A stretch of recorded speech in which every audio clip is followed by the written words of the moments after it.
Got traffic there. Blaster, just take it up to the departure end of the runway, then a left turn and a lowest downwind. Cessna over the threshold, coming up on the white dot, at or beyond the white dot, left turn first available. I got a high wind coming up on about a half-mile final, clear to land at or beyond. Traffic on the left face, you're following a Cessna down, low off your left. Square it up just a little bit, and then we're going to get you in. Start your descent, though. Start your descent on the base. Traffic on final, give me follow on base. Base traffic, start turning toward the numbers now. High wing coming up on quarter-mile final, take it all the way down to the green. Cessna taxiing on the green, expedite down to the next hard surface. Get me some speed, there you go, go, go, go, go fast. This is going to be good. I got traffic on a mile final. You're following traffic ahead and to your right. High wing coming up on the threshold. Take it all the way down to the green dot. 5 Charlie Sierra, 2 mile final. A mile final, turn north, and we're going to just make you, we're going to bring you back around. Jet traffic's coming up on about a mile and a half final, runway 9er clear to land. Okay, all right, let's listen up, guys. If you're on final for runway 9, I want you to offset to the left. I got a jet that's landing on runway 9. The jet's cleared to land runway 9 if you can make it. If not, just continue straight ahead. It looks like you're going around for the jet. That's fine, that's fine, that's fine. Oh, we have one right in front of us, sir. Dragger. Let's see. Well, we got a tricycle. Tricycle, put it down. Tricycle, put it down. Tricycle, put it down. Tail dragger, down to the green dot, then a left turn. Short final here. You click land on 9 all the way to the white dot. Go down to the white dot. Find somebody to follow out here. Canard, just come to the runway, and I might have to just send you around. That'll be fine. And for the jet, you just want to stay in this pattern, or you want to go back out for an instrument approach? Stay in a pattern, Charlie Sierra. All right, just stay with me here for a minute. And my tail dragger, let's see, over the numbers, go down to the green. And Canard's going to have to go around. Canard, go around. Canard, go around. Canard, go around. And my high wing here over the runway, keep it airborne. Keep it airborne. You do not descend. Do not descend. You got a fast guy behind you. Do not descend. There you go. Keep it airborne. Keep it airborne. As soon as the guy behind you gets slowed down, I'm going to put you down. So keep it airborne. The one that just passed the white dot, make a left turn on the hard surface. All right, my high wing tail dragger, you can put it down now. You can put it down now. And Charlie Sierra, let me get you about a mile off. Let's see, Charlie Sierra, well, there you are. Make a left-hand turn. I'll try to resequence you here on the downwinds. We'll see how it looks. Short final, you're clear to land runway 9 on the white dot. Clear to land on the white dot. There you go. And the tricycle left on the hard surface and follow the flagman. Welcome. Thanks for being part of the show. And let's see, just find somebody to follow out follow on the final. And as you get close to the runway, if it's not going to work, we're going to send you around and then try to resequence you. Now, who else got sent around that's not back on the downwind? The Canard? Yeah, Canard. All right, Canard, there's a Gulfstream up there that went around too. I just lost sight of him, but you're going to make kind of a left-hand turn and stay low. I think Charlie Sierra, what's your altitude? 3,200. Okay, that'll be fine. Just maintain VFR. I don't know what else is up there above you. Probably most everybody's down here. So just make a left-hand turn. We'll try to get you back here. Canard's got the jet inside. Okay, the RV, maybe an RV-10, whatever, you're on final. Keep your speed up and go all the way down to the, aim for the green dot for me. Actually, keep your speed up. There's a guy behind you. Aim for the green dot, and I'm sure that's plenty of room for you to land on runway 9. You're clear to land on runway 9. Number 2, you're going to go down to the white dot. Follow the white dot. Actually, you know what? That's 1,500 feet. You're going to land at the white dot. The spacing looks adequate here. 2 guys on final. You're kind of tight there. Keep each other in sight, and you're going to aim for the white dot. If it's not going to work, we'll come up with a plan B. We might have to send you around. The second guy behind you out there in about a 2-mile final. Are you slow enough to be able to follow that guy in front of you? You need to go around. Yeah, follow. Well, I probably shouldn't ask that because I had about 5 guys answer me, so I should know better than that after 35 years, you would think, right? All right, so let me see. The guy who's number 1, it's number 1. What kind of airplane is he? An RV type. All right, RV type. Keep it airborne for me. Keep it airborne. And I got a fast guy behind you. The number 2 guy over the trees there. Go ahead and put it down on the numbers. Put it down on the numbers. My first guy just coming up on the numbers at the over the grass at the numbers. I want you to keep T-minus 1 minute and counting. Hello.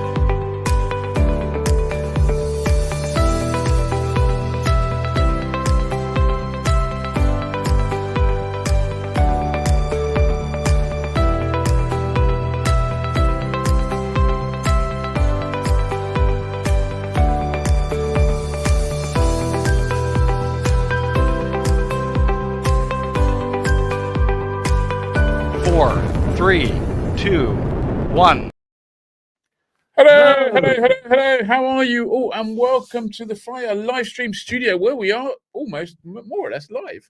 You'll note that we haven't got Johnny. Johnny's got the night off because there wasn't really room for him, or he couldn't be bothered to come, I think, wasn't it? There just wasn't There wasn't room for him, yeah. There's a little added frisson of stress in the room tonight, I would say. Yes, Just a bit. because obviously you might be here to see amazing seaplane explorer Michael Smith. Michael hasn't arrived yet. And we're here to see him as well. And he's joining us direct from Australia. Yeah, where it'll be 5:30 his time. So I don't know how many time zones are there in Australia. Does anyone know? It's a big place. Yeah. But I'm concerned that maybe Michael's alarm clock hasn't gone off. Do you think I think it went off. He might have gone, I'll hit snooze a minute. Yeah. But I mean, he was in one of his legs on his round the world thing. He flew without an autopilot for 25 hours. So he must have recovered from that by now. Come on. So yeah. Anyway, so we're waiting for Michael, and we're looking forward to that. Annabelle, if you're there, do something about it. Do something about it. That did prompt an eek. Maybe he overslept. Yes. From Annabelle, chief guest audio. Yeah.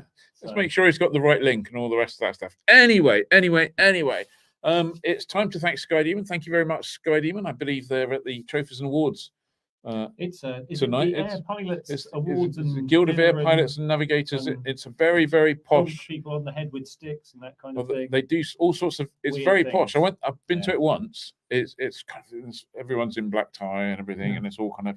There's hundreds of people there, and they have this loving cup thing, which I think I know it's a bit like you kind of like drink from it and then. Is it that sounds like a COVID cup more than well, I think its use got changed during COVID. Because I mean, if you were at the end of the 500 people and like all drinking from the same cup, it's like a bit like. Well, how many variations am I going to get? I was going to say the primordial swamp is in there. Yeah. Exactly. Anyway. So thank you very much, Sky Demon, for supporting the live stream. Tonight's tip is going to be useful to you over the winter should you decide to go flying somewhere that's not waterlogged and you land at an unfamiliar large airfield and the controller gives you some instructions you're not quite used to. Okay. So here you go. Hi, I'm Hannah from Sky Demon, and this is this week's top tip. When you've landed at your destination and you need to locate a specific taxiway or hold, just tap on the airfield brief in the bottom right-hand corner. Tap Find Taxiway or Find Hold to locate the specific taxiway or hold you need. The map will pan straight to it. For more information, go to our website, skydemon.aero.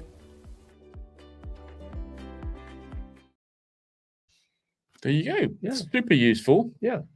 A few times I've landed somewhere unfamiliar, particularly once in at Melbourne at night or something. It's just like bloody sea of lights. I am lost. How am I? Well, I didn't quite say that. I think I was flying with Adrian. I think I said, Adrian, you can have this leg. Now we've landed. I'm going to raise my voice because Tom McCormick says Ed's audio sounds muffled. Is that any clearer, Tom? Wow. Yeah. Yeah. Well, it would just be a who knows. Yeah. And Mike Roberts says, "Hello, can I and friend Rob have a shout out for dedication? I'm watching the live stream while camping in an abandoned quarry in North Wales." Wow. Michael Roberts and friend Rob. You may have that. You may have that shout out. Would you like? Was it like? Could you play a special tune or something for my I don't know quarry friend or? We haven't gone that far. Oh, thank you, Michael. Well done. Yeah. So it's been a mixed bag of weather the last few days. Should we see what Simon's got in store for us? Because he's recorded tonight. Let's have a look. Evening all, sorry I can't be with you this evening, but the good news is that the weekend is not looking bad for flying. We've just got to pick our moments really.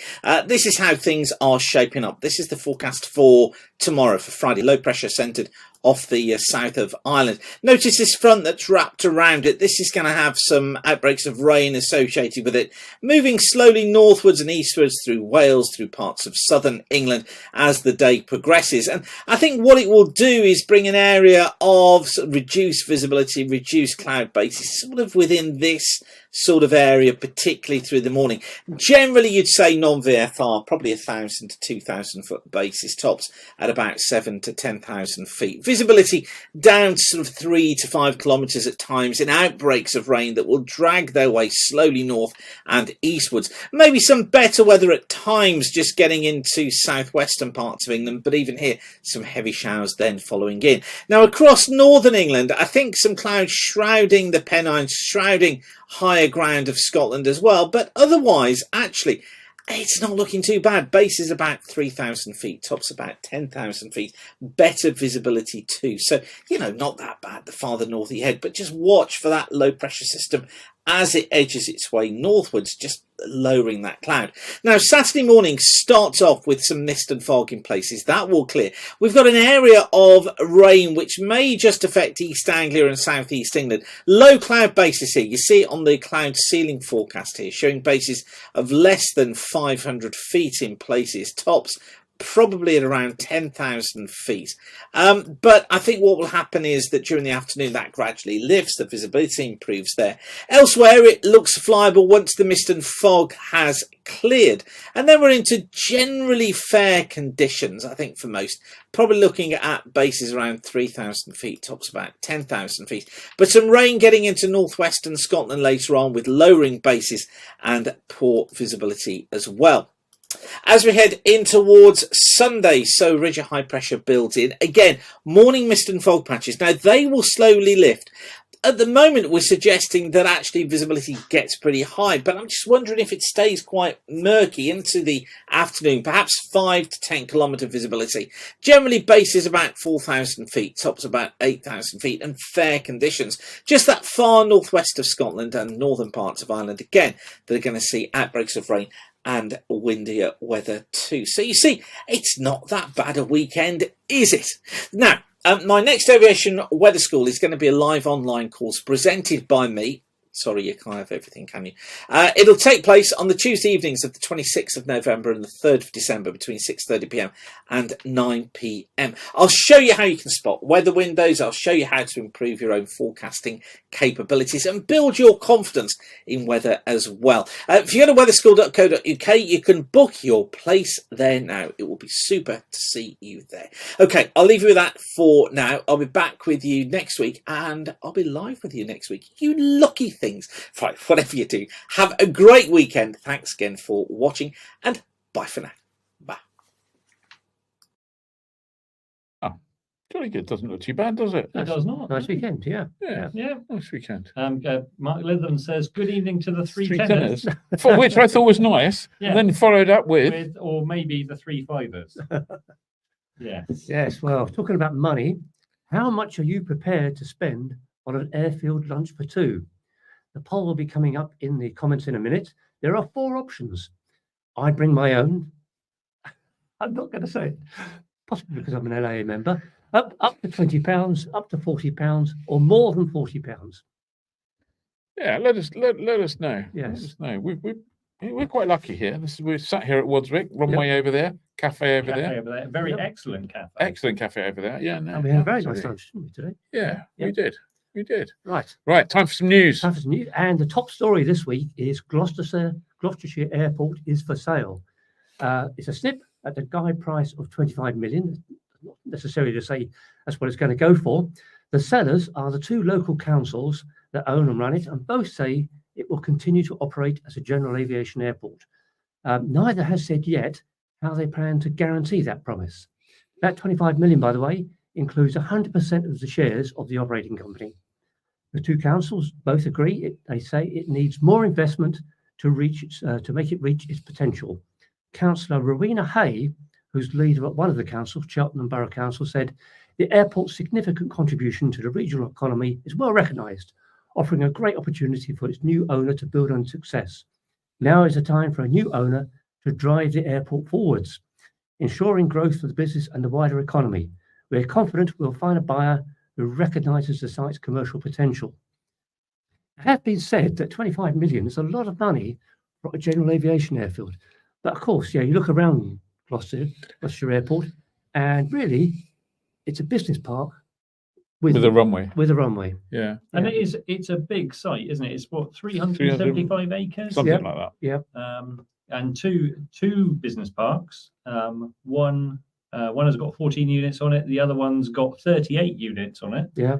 So I think it'd be, yeah. I mean, it's an interesting thing. There are many people who have mentioned that I'm sure that's going to end up in a land bank for a property company at some point, and that would a pension fund maybe. Ultimately, its value, the maximum value from that land is by building houses on it, isn't it? And so any company, well, let's wait and see. Maybe I think we should ask a few of the people at the council. Let's get some letters or some emails off to them, not letters. That's like so old-fashioned. And say, what are you going to do? What are the what restrictions are they going to be? I find that when you're dealing with councils, emails get a bit lost. You're far better off just I'm going to pick up the phone, talk to the press officer, and get through to a councillor. Of course, the other thing about it is if you look at that aerial shot on the website and the story, its location is absolutely phenomenal. Oh, it's right. Yeah, right next to the A40, is it? M5's down one way, Yeah, A40 comes across that way, and it's in one of those corners. Yeah, and it's between some houses here and some houses there. It's like and GCHQ there.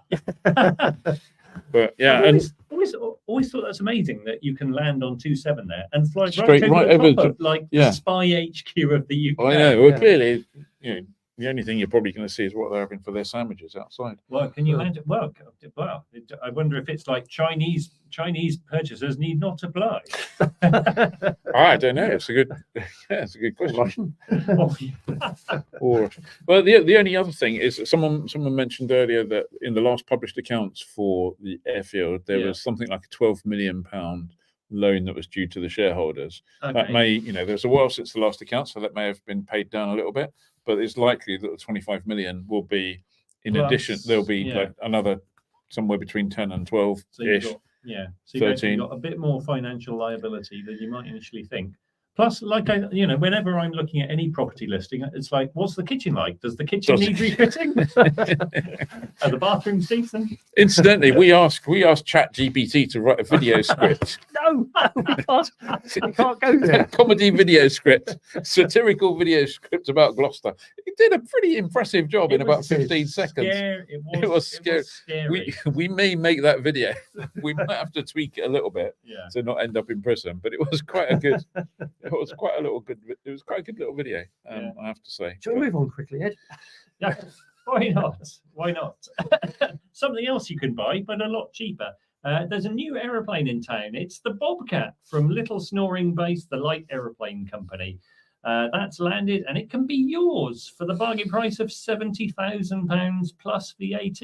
And the good news is they're taking deposits right now. And there's actually, did they say you can have one in this year? This year? 2024. Yeah. Oh wow. So that was probably that one. Because that'll be on the, what do they call it, B condition or whatever. That's beacon. That's their I guess their test airplane that was out on B conditions markings for flight test. So the Bobcat's a 600 kilogram maximum takeoff weight airplane. TLAC says it's well equipped, but it's got a spacious cockpit with a modern flight deck, which means it will almost certainly have some kind of EFIS, instrumentation and avionics, side-by-side seating, dual controls, electric flaps, and trim and doors. Oh, no, not electric doors. Electric, no. You get composite gull wing doors. I'm not sure. I'm not sure gull wing is really. No, I was a bit taken aback in the description for that because it's like I'm not sure that'll be gull wing doors. How could you have gull wing doors on a high wing aircraft? I know, yeah. So I'm not. It's all right. I'm not going to write to trading standards. No. It's available with either an 80 horse or a 100 horsepower Rotex 912. It's got 110 litre fuel capacity and has a choice of propellers. Now, I've got to say, does anyone think the Bobcat bears a passing resemblance to this, the SLA Executive? Now, that's a design that TLAC acquired from Medway Microlights a few years ago. The aircraft only had a 450 kilogram max takeoff weight. So clearly, if the Bobcats evolved from that, then some development work may have taken place. But maybe almost certainly has taken place. Yeah. So anyway, it's good to see another British aeroplane available. I mean, I think clearly, well, I say clearly, I don't know. I haven't spoken to Paul Hendry Smith at TLAC. I assume it's aimed at the training market. It's a low cost, efficient, three-axis 600 kilogram trainer. And I'm sure if I was, I don't think I need to look into the comments to see if there's any comments about price. But you go £70,000, and people will go, "Oh, that's really expensive." But you go for a brand new aeroplane. And this is in a world where your average car now appears to cost like £40,000. Loads of money. Yeah. So the price of a Rotex engine alone is quite chunk, isn't it? Yeah, and I don't know if you're a manufacturer and if you're a manufacturer like TLAC and you're buying Rotexes, I don't know what the OEM price is, but but a Rotex is going to, as an average, it's going to set you back £15,000, I would think. So. And nothing is, as we know, nothing is cheap nowadays. Materials, labour. Well, actually, if you look on the back of my computer screen, yes, you'll see that it costs just £5 a month to join the Flyer Club. I would say that's probably... Nick Allen did say, he said, all that tech and they fly around is written in tape on the back of Ian's computer. Yeah, sorry about that. Well, as we're noticing, low tech sometimes is better, isn't it? It is, yeah. Yes. And I'm thinking at the moment a low-tech alarm clock in Australia somewhere would be better. So, yes. As Chris Holiday says, the price. How does the price compare to the Sky Ranger? Now, I'm thinking back to when Paul Dewhurst, another Paul, was on the live stream, which was back in the early days of live stream. I've got a feeling that the Sky Ranger Ninja was another lowish cost aeroplane, wasn't it? It was in that kind of 60, 70 grand. I don't know. I mean, increases maybe. They used a bunch of components at the time. I think I'm right in saying, and if I got this wrong, I do apologise, Mr. Dewhurst. I'm awfully sorry. But I think some of the components they used were Ukrainian sourced. Yes. And so whether presumably that's affected the price. Presumably they go, no, we need these for drones. We have defence contractors to sell to instead. Yes, we have, and we all know how much defence contracts. So, but clearly, C-42 is probably the dominant three-axis training machine, which, funnily enough, is sold by TLAC. Yeah, they're the so UK agent for it. I mean, they will know the training market extremely well, and they may have decided that it needs a lower cost. I don't know, or a British-made one. Who knows? In my mind, I wonder what happens when you've got the UK agencies for something selling a trading aeroplane, and then you go, well, we've created our own thing. I think do the people who've given you the agency going, it's not very sporting? Well, I think if they're still getting the orders, they're probably okay with it. Yeah, it's a bit like going. I mean, Ed, you probably, I'm not going to play the video because you'll hate me if I do. Yeah. But when you're going in a shop and buying hair products, you'll probably find, all of the different brands, mostly made by Procter & Gamble. So that's true. Martin Loosby's got some useful information. He said the Ninja is 72k plus avionics. So they've obviously snuck that in just underneath. Yeah. So yeah, that's not bad. Nick Allen says Ed clearly hasn't bought a Rotex for a long time. That is true, Nick. I have not bought a Rotex. I did. I'm only really familiar recently, price-wise, with the prices of like the things like the 916 and the 915, which are megabucks. Yeah, it was 45 grand or something, wasn't it? The 916. Yeah. So it's like that is a bloody scary price. That is ridiculous. Yeah, Michael Pearce says, what about their Scout, the Escapade? I think they do. Well, they still sell the Sherwood Scout. Yes. You know what? I think we don't have a lot of this data at the moment. So either for next week or for a special feature or a special video or something, we should do a pricing of the kind of UK approved 3-axis microlights in the UK, what they cost. What can you buy? What can you buy? What do we rate? Yeah. Because we're clearly because we've never got anything else to do. No. Yeah, let's do it. I'll take that. That's a good time. Okay. Martin Loosby says, but cars are rather more sophisticated. Oh, yeah, but they don't fly, do they? They don't fly. I mean, how sophisticated? It might be as sophisticated as you like, but if it doesn't fly, it's a bloody useless airplane. So that's what I would say.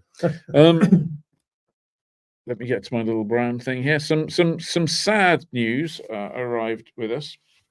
Mike Roberts in your quarry if it's the same, maybe it's a different Mike Roberts. Different Mike Roberts. Different Mike Roberts. I don't think Mike Roberts at Take Flight is camping in a quarry right now. I don't know. I don't know. Yeah. Anyway, basically, in 2006, Take Flight was formed at Wellesbourne. It went on to become an extremely popular flying club. Had gained a reputation for organising flyouts all over Europe. Had some absolutely fantastic aircraft on its fleet. I think at one point it had a Malibu, if I remember rightly. So great reputation. And 2016, there was the whole kind of the beginning. I nearly said the beginning of the end then. I didn't mean the beginning of the end. I meant the beginning of the problems at Wellesbourne, or they came to, when flying schools there were asked to leave and leases weren't renewed and stuff like that. And there was we all know, if you watched last week, all of the problems that are going on at Wellesbourne at the moment and the development and stuff like that. And Take Flight moved to Enstone, which is a great place, but has a smaller catchment area. Anyway, yesterday, Sam Roberts, Mike Roberts' son, who was on the live stream a while ago when we chatted to both of them, sent a letter out effectively saying this is just a little bit of a sincere farewell and thank you to our members. So effectively, Take Flight will be closing on November 30th, 2024. It's an organised closing. It's not one of those flight schools closing, everyone's gone bust and no one's got any money kind of thing. I'm sure it'll be absolutely fine.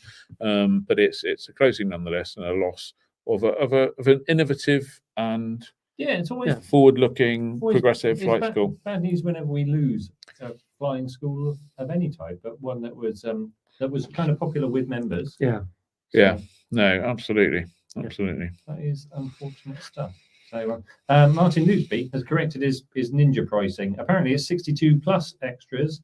62k plus extras takes it to can take it up to 72. So actually, the Ninja is really cheap. Yeah.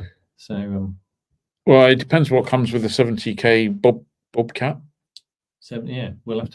We will find out. We will find out. We'll report back. Yeah. Yes. So Mark Llewellyn says, that's a shame. I remember Take Flight. I nearly said Take That. Take Flight starting as I had a share in a PA-28 there. So, Annabelle says, breaking news. Michael Smith's alarm clock has gone off. I wonder if it sounded like a shouting Annabelle. Yeah, that may well have been, but he hasn't appeared in our green room just yet. So yeah. Right. So next one is about Airfield food, and there's a post on the Flyer forum which started out as comments about the new cafe at Compton Abbas Airfield. You remember it's wholesale changes over the winter. The post itself has now grown to talk about the food offerings at other airfields generally, not just Compton Abbas. So we were wondering, where's your favourite airfield cafe, and what have you eaten, and what was it like? Part of the reason for the poll we had earlier. The one I've eaten most recently was Beccles, and that was very good. Ian also went. You were up at Beccles. I was at Beccles. Tail end of summer, weren't you? It was absolutely fantastic, really nice place, and the cafe looked great, but it was also quite busy. Yeah. But the best thing is they do, like, for 30 quid, they'll rent you a Fiat 500 for the afternoon. So literally jumped in a Fiat 500, drove to Southwold, which is I didn't know before, but it's quite a nice little local, poshish seaside resort. Nice. Had lunch on the pier, grilled lobster. It was very nice and not outrageously expensive. Yeah. The only downside of that, to be frank, is that I'll have a grilled lobster with some still water, please. Because flying, no alcohol. No alcohol, indeed. I've put a link to that forum thread in the comments if you want to check out the chat. There's some really good posts. There's some good. There's some Ridders on there. It's just posted again and updated today. So I'm going to give you an update from yesterday, because today was actually the last time I ate at a restaurant in an airfield. I haven't got a picture from today. This is a picture from yesterday, which was at Wadswick. Ham sandwich, a superfood salad with grilled halloumi, cup of tea. Diet Coke, and a bowl of chips. Was it 33 quid? I reckon not bad for two. That's pretty good. That's food was pretty good. So if the weather's good, come and see us on a Wednesday. If you're a member, if you're not, then join. And you can come and collect one of these mugs. Free. I mean, that kind of... Have you seen the price of bespoke mugs these days? Do you know? No, I haven't. I have not seen it. No. They're hugely expensive. So how often do you get to fly somewhere and get a free mug? Get a free mug, yeah. I would say that offer is not available anywhere else in the world except here. I think you're probably right. I know. I think you're probably right. Yeah. Cool. Michael's arrived in the green room, so we'll be talking to him very shortly. Thank you very much, Michael. Talk to you soon. It's my story next. Again. Yeah. So this is just make a date for your diary. March 21st next year is Pilot Careers Live. We are launching the Pilot Careers Live Professional Flight Training Awards. These awards will be going to various people in the professional flight training industry, be they students, be they instructors, various categories. So look out for that and come to the awards. Yeah. So I look forward to that. What else have we got? I'm just looking at the comments. Biggle Biplane says, to Western is a lovely Airfield cafe. Lyndon says, Amelia's Bar and Restaurant at Halfpenny Green. I heard some friends went there on the weekend. They said that was very good. David Eads, probably the most upmarket place is Newhall Mains. I'm sure you're probably right, David. Absolutely. That's very nice. Southwold, home of Adnams. Yes. Black Bush Cafe has loads of new stuff on the menu and it's pretty good. Cafe 05 at Lyon Solent. My favourite place is Slape for brekkie, but I'm not as widely travelled aviator as much as others. There are 3 mugs. We can see which one do we get to take home. How rude. Yes. Nick Allen says, Wadswick food's very good and decent value. We think so too. Yes. Yeah. Enjoyed our Wadswick visit and dined with you both. Oh yeah, I remember back in the summer. I remember that as well. So, jolly good.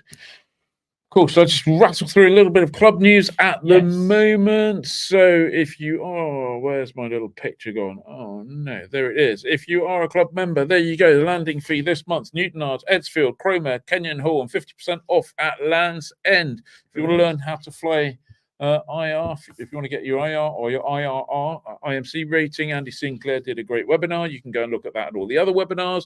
Another great one coming up on the 12th of November. Harry Lee's everything you want to know about avionics and didn't know you wanted to know it. But anyway, that'll be a brilliant one. So lots of good things there coming up. So join, and of course the Sky Stream every Wednesday at 3 o'clock. If you're not a member, flyer.co.uk/membership. Perfect. Thank you. So it must be time for our amazing adventurer. Almost. Oh, no. Almost. We got the route. I've overstepped the mark. Okay, let's just have a quick look at the results of the poll. How do I get the results of the poll? There you go. Well, 0% people bring their own food. That's it. That's good. Well done, That's people. Good to know. Up to 20 quid. 30% of people are willing to pay up to 20 quid. 52% up to 40 quid, and 17% more than 40 quid. So I think that's a good chunk. That gives us a barometer. I've eaten in London a few times recently at lunchtime, just nothing special at all, just a kind of lunchtime. Like 50 quid a day. You can spend a lot of avgas eating in London and for not particularly special food. Yeah, so that's London. There you go. Cool. Right. Should we bring Michael in? Bring in the guest. Bring in the guest. Let me move the guest over here and make the guest big. There you go. Brilliant. There you go. Michael. G'day. How are you? Top of the morning to you. Oh, fantastic. And the sound works as well. That's even better. And you've got a coffee. Perfect. So in case you've been living in a tent somewhere, and perhaps in Quarry in North Wales, Michael Smith has flown around the world several times, and he's flying a seaplane. He flew a SeaRey from Australia to the UK, and then carried on around the world back to Australia.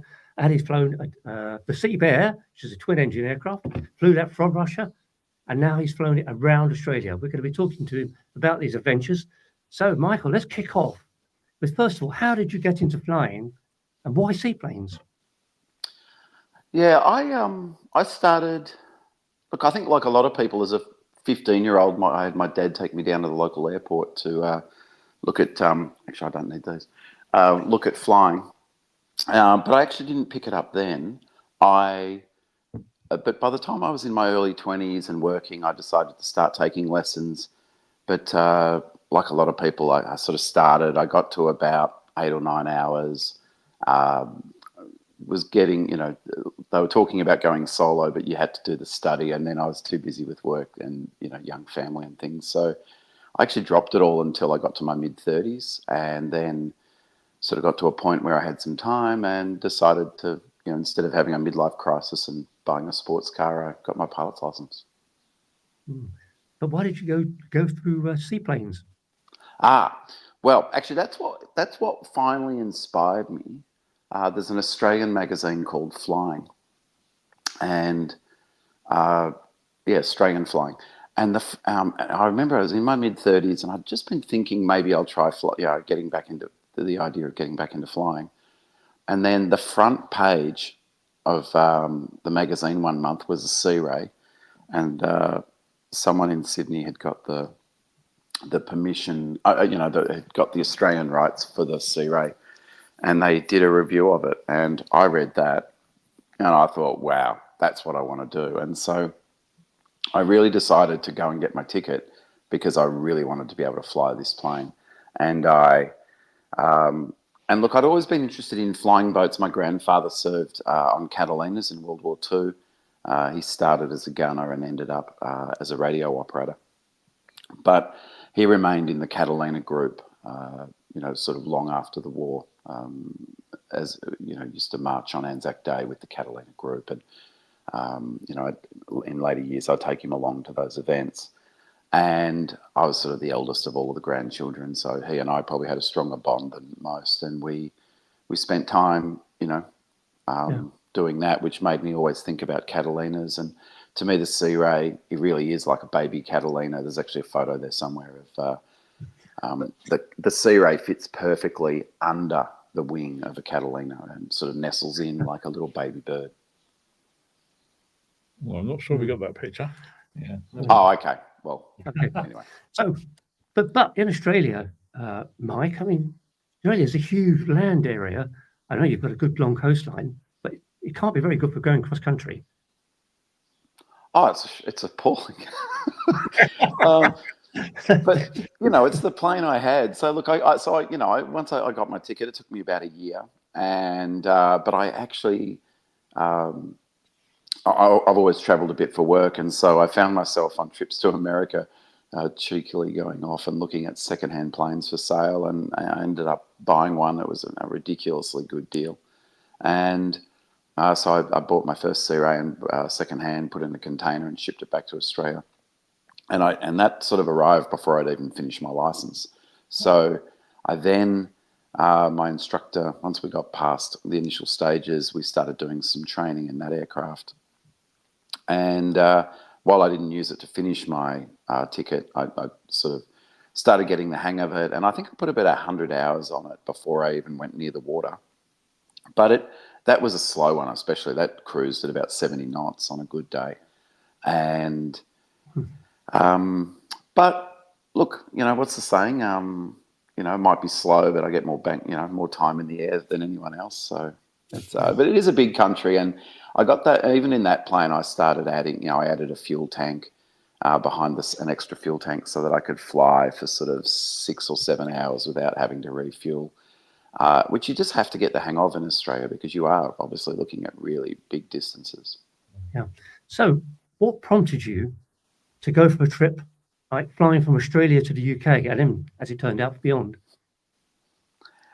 Look, the UK trip I would describe that as 10 years in the dreaming. I had this idea that we used to have an office in England down in Brighton, actually, in Hove, actually, near Brighton, and I would come to England every month. In fact, I lived in England as a kid. I'm British and Australian passports. And I was coming to England every month in a business that was doing okay, but not rolling in it. So I was flying economy, and which was really killing me, quite frankly. But I remember, and back before we had the screens in the seat, that's back in the days of the big 3-gun projectors. So, there were like 2 films all the way to London. There wasn't much distraction.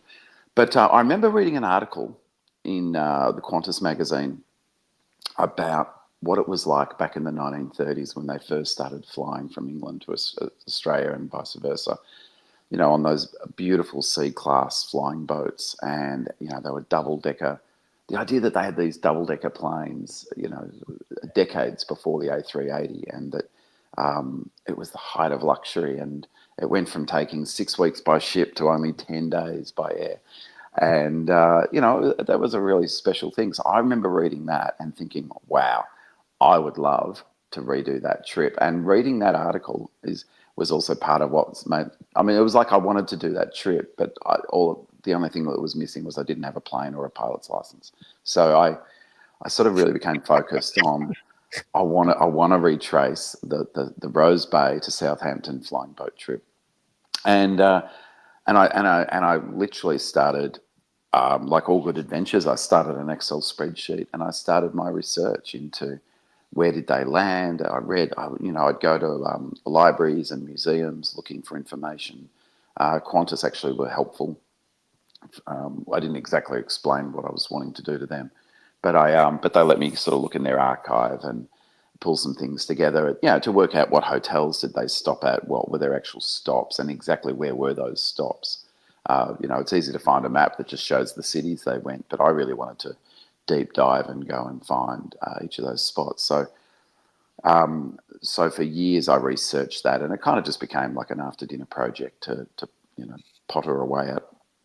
And then I quickly realized after a few years that the plane that I had just was not suitable. It was being a second-hand SeaRey and home built. It had a few rough edges, and frankly, it needed bigger fuel tanks, and that was going to be too hard. And the plane wasn't great. So I decided I had a really big look around. This was about 2008, 2009. I started looking at, well, if I'm not going to use the SeaRey, what will I use? And so I should say it was 2004 and 2005 when I got my pilot's license. So, sort of 3-4 years later, I'm thinking about, well, what's the next plane? And I went to Brazil to look at the little, I forgot the name of it, the C-Max. And I looked at the Freedom, and I looked at a number of little LSA style, or microlight, sorry, as you call them, flying boats. And I really wanted it to be a flying boat, not a seaplane, but a flying boat. But I even got carried away thinking about, in 2008, planes became very, very cheap in America. And I remember looking at Grumman Widgeons, and I even was looking at an Albatross at one point. And, I remember that in 2008, there were a number of Albatrosses for sale in America for about $150,000 US. And I could afford that. But, when I started looking at the numbers and realizing that plane just on the oil burn would be more than what the SeaRey burnt in fuel an hour, I realized I was kidding myself. So I sort of went, after a year of looking around, I went full circle and just decided the SeaRey was the best platform. And, it wasn't fast, but it was reliable. I knew it. It definitely had the best water landing hull of any plane that I'd test flown. And so I went to the factory, and Kerry Richter, who started the factory, who was the designer of the SeaRey, he was the only person I told what I was planning to do at that point. But he agreed to build a plane for me. So it was a factory, and it was good timing because they were actually looking to build the LSX, and so the serial number of that plane was LSX 001. So they built that plane at a ridiculously cheap price so that they could use that as their test plane to get their LSX certification. And then, but then part of that, once they'd done that, is they then did the modifications I needed. So instead of having 90 litres of fuel, it had 200 litres of fuel built in behind the seats. And it had a manifold where I could then connect extra fuel tanks. And at that point, for the trip to England, I put, I think it was about 300 litres of fuel. So it was a sort of 13 or 14 hours of flying that I knew I would need to be able to get to England at those slow speeds. But you got to England, and that really was intended to be your stop, but you suddenly decided to carry on. Tell us about that decision. What did your wife think? Well, she was a big part of it. I mean, I have to tell you, I got to England. I landed at Damon's Hall. I mean, firstly, I landed at Southampton, and then I landed, and I wanted to, and she'd flown over to meet me. And in fact, I mean, I'm going to assume she's not going to listen to this at any point, but it wasn't forethought, but in retrospect, it was great strategy that on my way, so I retraced that trip and I went to most of the places that Qantas Empire landed back in the day. But I added a spot, which was Lake Como. And I got to tell you, the coolest way to enter the Schengen states is when you land on Lake Como, you can actually clear customs and immigration.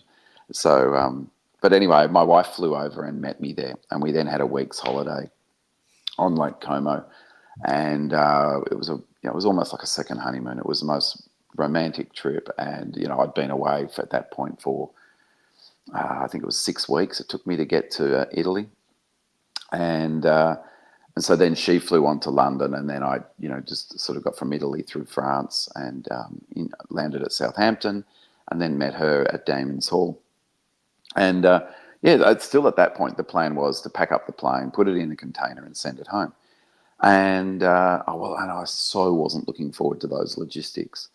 And we then had a month's holiday, and sort of within the first, like it was literally that night, I remember we were staying at the Royal Thames Yacht Club in Knightsbridge, and sort of having dinner, looking out the window. There were horseback troops marching past. It was just surreal. And she said, "You really want to keep going, don't you?" And I'd always talked about sailing around the world one day. Since I was a kid, I wanted to do that. And she said, "I think you should keep going, because if you don't keep going now, I know what's going to happen. You're going to get home, then you're going to want to you'll start planning an around the world trip, and so you're halfway here, you're halfway there. Why don't you just keep going?"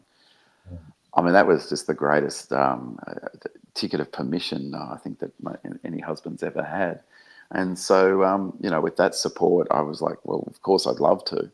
But I'd spent, 10 years thinking about this, what turned out to be an 8-week trip. And then all of a sudden, it was time for me to start planning to get home. Now, and at that point, I actually didn't even know if I could get home.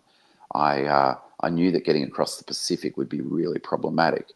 But I sort of said, well, look, I'll fly to America. I'll cross the Atlantic, just like that. I'll cross the Atlantic, and we'll, the trip's gone well so far. Nothing's gone wrong. So I'll just cross the Atlantic and get to America, and then I can pop down to.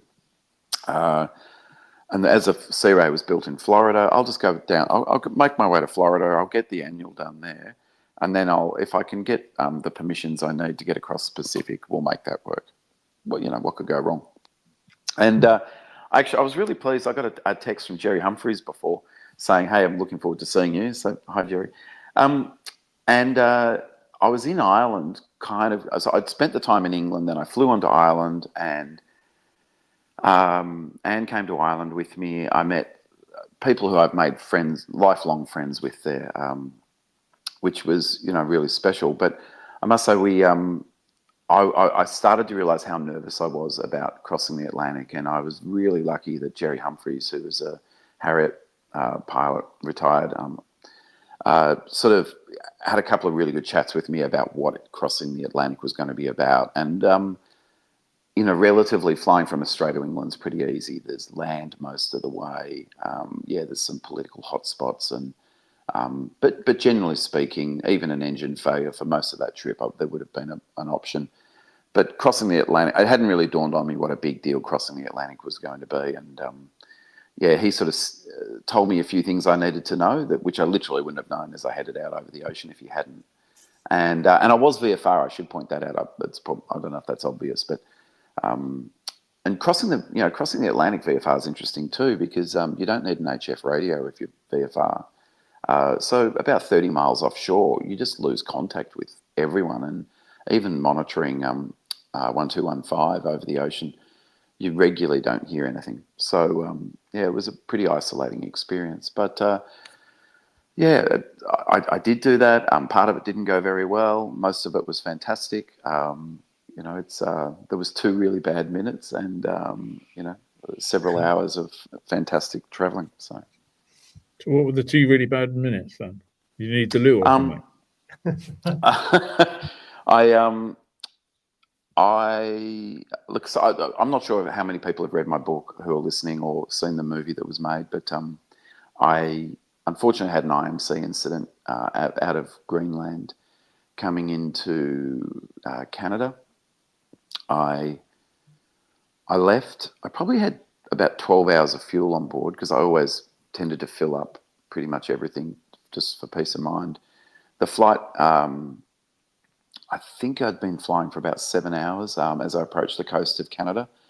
And to cut a long story short, there was cloud above me, below me, and no option to turn around and go back anywhere. And I sort of continued on, sort of convinced that there was a path through, but there wasn't. And as I turned, I thought, oh, look, I'm going to go back to the coast and work my way, find another, I'll go further down the coast and look for some better weather. I unfortunately literally turned straight into a cloud, and I panicked. This thing just rattled in my head that I don't know what you say in England, but I remember my instructor was always like, whatever you do, don't get into cloud, because the average life expectancy of a VFR pilot in cloud is 30 seconds. So if you get yourself in cloud, you're going to die. And I got to tell you, in retrospect, that is the worst message to give to people. Yes, we should be warned not to do it, but we also need to be sort of trained not to panic and how to get out of it. And so I literally got to this point where I panicked and I thought, oh my God, this is it, I'm going to die. So look, I don't want to replay the whole thing, but I very quickly ended up, I was at about 1,500 feet, and I ended up, I think it was like a spiral dive. The windscreen started caving in towards me, and the plane was in the red line, and I just thought, oh my God, this is it, my poor family. And just as I thought, I wouldn't say I gave up, but just as I thought, well, this is it. Through the cloud, I just saw the dot of the sun. It wasn't blue sky, but just that, you wouldn't call it a silhouette, but where sometimes you look through fog and you just see the sun is behind there. And that just gave me the visual reference I needed. And and it's amazing how my hands and feet just clicked, and I leveled out and aimed, and the sun was so low on the horizon that actually aiming at it was okay.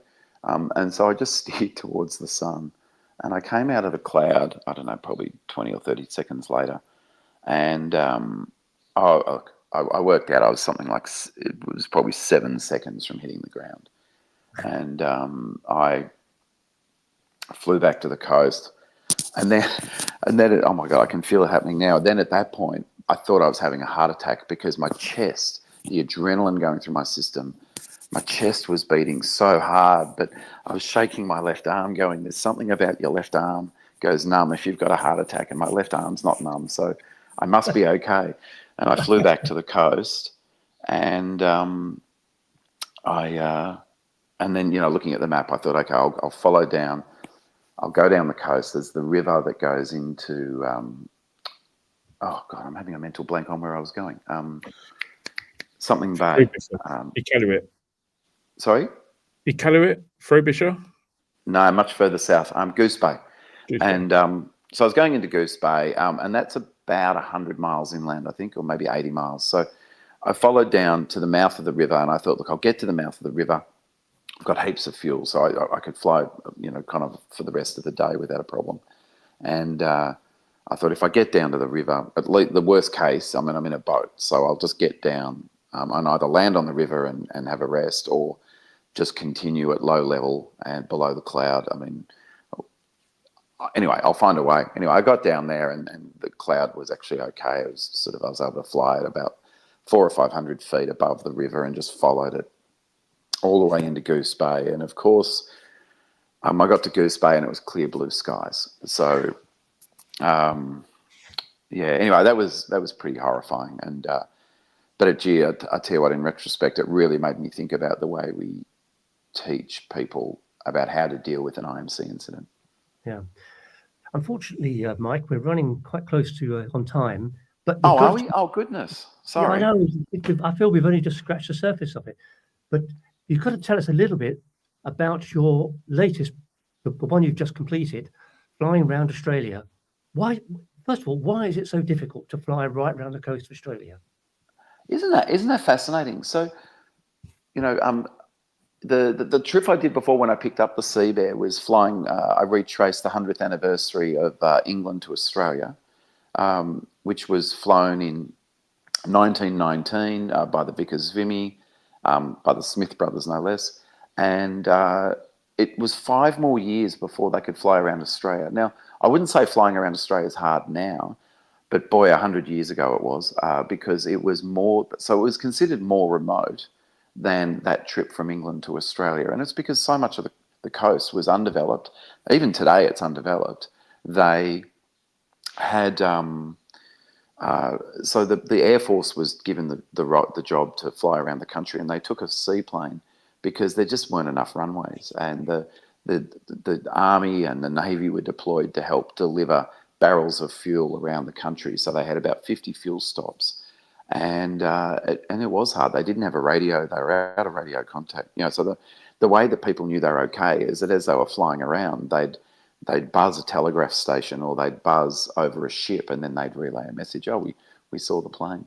But in retracing it for the 100th anniversary, Australian Geographic suggested that would be a good thing for me to do, which I was really happy to do. And the Sea Bear's a fantastic plane. I mean, one thing I learned from flying the SeaRey around the world was kind of like Jaws. I got to the end and I thought I really need a bigger boat, and and so I went looking. I went to Oshkosh thinking, okay, I want a bigger flying boat, and I actually spoke to some engineers saying, what I really want is a half-scale Catalina. I'd like a half-scale, all-composite Catalina. Could someone build that for me? And I mean, I was deluded in even asking for that, quite frankly. It was, you know, one engineer said, well, if you gave us $1 million, we'll do the design for you. I thought, yeah, okay, good. It's great being in America.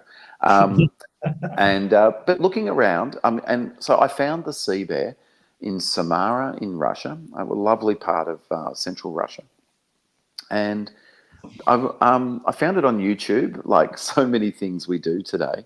I was just looking at images of flying boats, and one video led to another, and I came across a video of them test flying the Sea Bear. And the way you've got to love the Russians. The way that they flew this plane was, it's a 6-seater. So they had like 6 big Russian guys in it.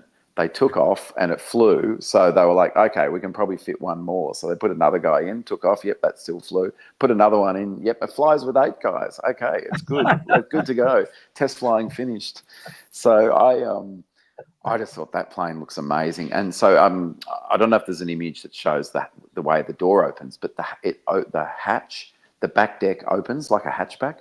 So it's a bit like, imagine you've got your little hatchback car and you open the boot, you climb in the boot and go between the seats to go and sit down. Now, it's got a lot more headroom than a hatchback, but it's a great piece of design because, you know, in a seaplane, you really don't want doors on the side where the water is. It's, so twin engine. I made a list of all the things I needed for an adventure plane. It was, it needs to be twin engine. I still want a flying boat. I want as much composite as possible. And the only thing I really wanted was diesel engines, but there just weren't the right engines for this platform. So I went with the Rotex 915, which has been pretty good. And and so this year I took 6 weeks flying around Australia, which was a magnificent trip. I followed the original 44-day journey that the guys did 100 years ago. All of the same cities on the same day. So the idea was to be in the same town 100 years after they were. A couple of the places I landed are still remote and uninhabited today.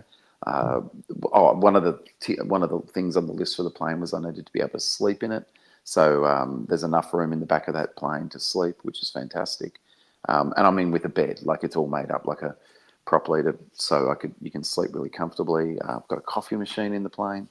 And and I had that built so with extra fuel tanks. So as standard, it can fly for 15 hours just with the fuel tanks in the wings, and it's all plumbed in for a ferry tank that can sort of double the range, which is I haven't had to use that full yet, but I'm planning to do some things with it. What are you planning then? Oh, I don't know. How about I tell you about it when I've done it? Well, we have an article coming up on the website tomorrow. It's going to be live tomorrow. The one you've written already about your trip around Australia. Oh, And fantastic. It does sound fantastic. And the photographs, wow. I mean, the photographs make you want to go to Australia straight away because the weather looks great. The places look great. Talking of photographs, excuse me to going back in time. I need to ask you what the story behind this photograph is. Look, I love that photo. That was so random. I don't know why, but I was at an air show, and I can see I'm wearing my it's actually my yacht club jacket, by the way. But I think my book had just come out, and I was going to a few air shows and signing books and doing what you do. And that guy was just at an air show. He decided to go to an air show wearing his full Star Wars outfit and walked up with his water pistol, and someone snapped that photo. I mean, it was so random, but it goes down as one of my favorite photos because it was just so weird. Fair enough. Yeah. Fair enough. Yeah. Well, Cool. Are we out of time? I'm sorry. I should have thought about the time and got through some of the earlier things a bit quicker. Sorry. No well, problem. maybe it's a reason that we have you back again sometime. I think maybe when you're prepared to say what you're about to do before you head off and do it, if there, maybe it'd be great to get you back then, and you can do round the world part 2. Yeah, we could do a Michael Smith special. Yeah. Maybe at a time that's a little bit more sociable, because it must be early in the morning for you. Oh no! Look, this time doesn't bother me at all. I mean, I'd normally get up at 6 a.m. So I just got up half an hour earlier. It's 6:30 a.m. here, but yeah, like it's yeah. And so, is it still summertime there for you guys? Only until Sunday night. That's why I got it wrong. Yeah, sorry. Annabelle was having, I think, a little heart attack because I wasn't on an hour when I said I would be, because I just went by UTC. Sorry. So Yeah, no, her left arm was numb. Yeah. Touche. No, look, I'd be happy to come back on and tell you more. I mean, there's so many stories, but look, the article. I mean, I'll just quickly say the amazing thing with flying around Australia is just realizing how vast. And I set off with the mission for the article was, let's look at how Australia's changed in 100 years. And in the first week, yeah, sure, I was seeing that cities are bigger, there's more runways, blah blah blah. But by the time I was hitting the really remote parts of the country, where I wouldn't see a town for 2 or 3 hours of flying, where often I wasn't seeing any roads or anything, I just started realizing this place hasn't changed since the Ice Age, like for 10,000 years. So forget 100 years.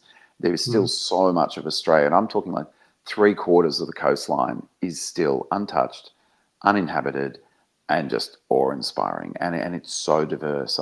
I must say, Annabelle sent me some links of videos to watch, just so I understood what it was you did, and I watched the one about the round Britain flight, a microlight flight, and that the 3-day flight that people do, and that looks absolutely fantastic, and it had me researching British microlights and coming over to do that one year. I just thought that looked like great fun, but I love the idea that you can do it in 3 days.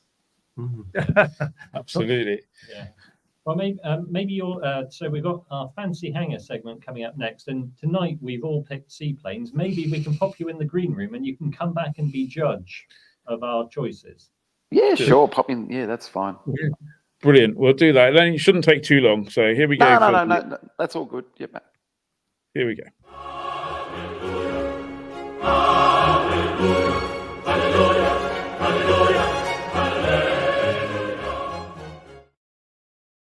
Excellent. Right. So, obviously inspired by Michael's seaplane adventures, we went, hey, let's pick seaplanes for our fancy hangar.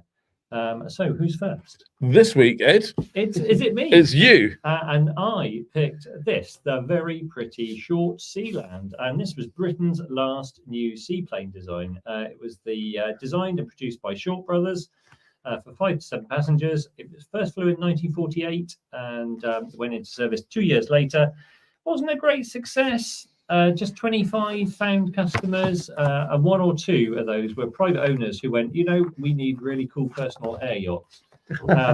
But the biggest single order were for 10, which went to the Indian Navy. But by 1953, unfortunately, production came to an end. It had 2 340 horsepower Gypsy Queen engines.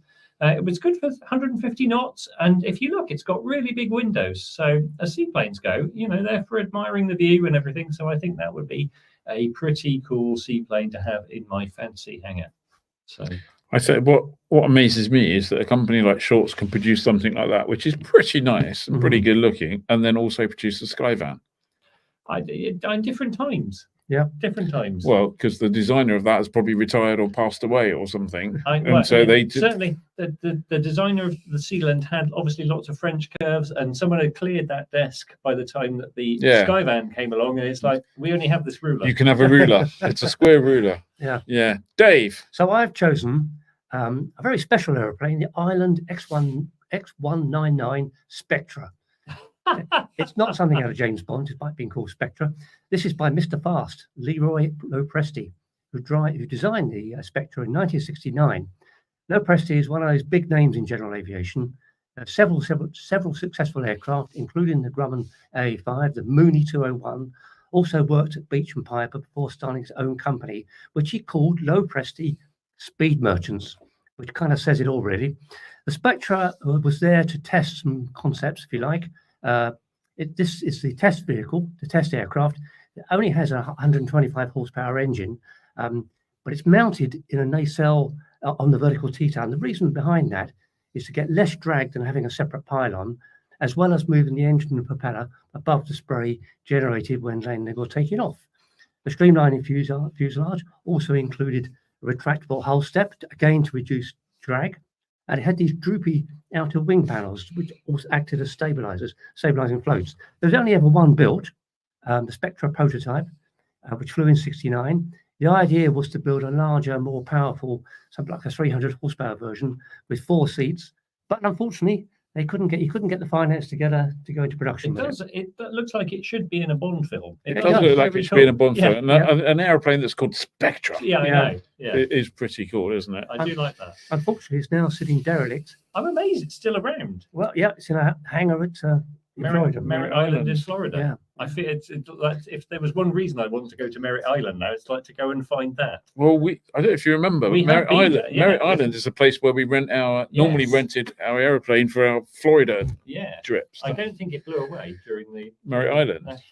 No, but Alpa Whitted did almost. Yeah. Anyway, that leaves you, Ian. That leaves me. So I've gone for something a bit more modern, a bit punchier, something that will take 9 people. So definitely a bed and probably 2 coffee machines and a loo, to be honest. Okay. 2 engines, so twin safety, really good on the water. It's a Dornier Sea Star. 2 inline PT6s, 650 shaft horsepower, 180 knots cruise speed, 15,000 feet altitude. What a gorgeous looking! Gorgeous looking airplane. That's very Germanly efficient. It's very, and the hull is extremely stable. Because this is a fancy hangar that you've actually flown. I have actually flown it, and you can. During the demo, the guy was going, "Look, hull is extremely stable. Look at 70 knots. We'll taxi on the step." And I'm going, "Was it like being Jesus, pounded to death?" I tell you what, water is bloody hard at 70 knots. It's like. Anyway, absolutely. I think 6.5 million. Was back then what they were selling it for. And it was when I seem to remember that I had a Sea Star. I cut a photo out and stuck it on one of the covers of one of my school books, because it was around in 1987, and it was like, that's like a cool thing. It is a cool thing. It's still going through development, isn't it? It's one of these things like the Edgeley Optica. It developed at the speed of money. Yeah. And the number of orders they get for it. Yeah. So there you go. So let's bring Michael back. Let's bring Michael back in. Let's move him over to the left. Make him big again. So Michael, what's it going to be? Is it going to be the beautiful or the weird Spectra, or the Germanly efficient Sea Star? Can I work backwards? Absolutely. Yeah. It won't be the Spectra. That looks scary.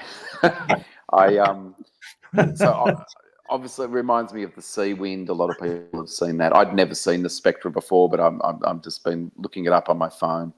it it really would be limited to lakes only.